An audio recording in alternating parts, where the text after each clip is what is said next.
জুমার আগে আজান কয়টা? জুমার আগে আর কি, জুমার নামাজের আগে 2 আজান। এক আজানে মসজিদে যান, আরেক আজানে হুজুর খুতবা দেয়, ঠিক না?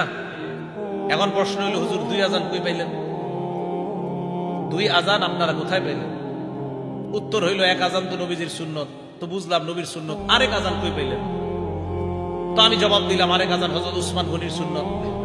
উসমান গনির সুন্নত যে মানতে হইব, এটা কই আছে? এত প্রশ্ন আজীব।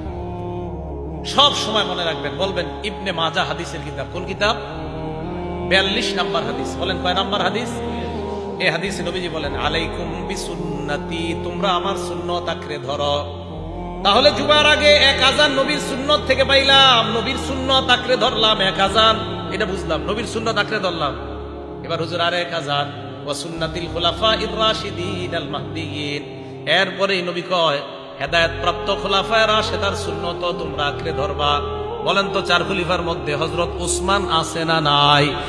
তাহলে আলাইকুম বিসুন্নতি দিয়া এক আজান, ওয়া সুন্নাতিল খুলাফাইর রাশিদিন দিয়া আরেক আজান। অতএব 2 আজান দেওয়া মানে আল্লাহ নবীর সুন্নতের কথা মেনে নেওয়া।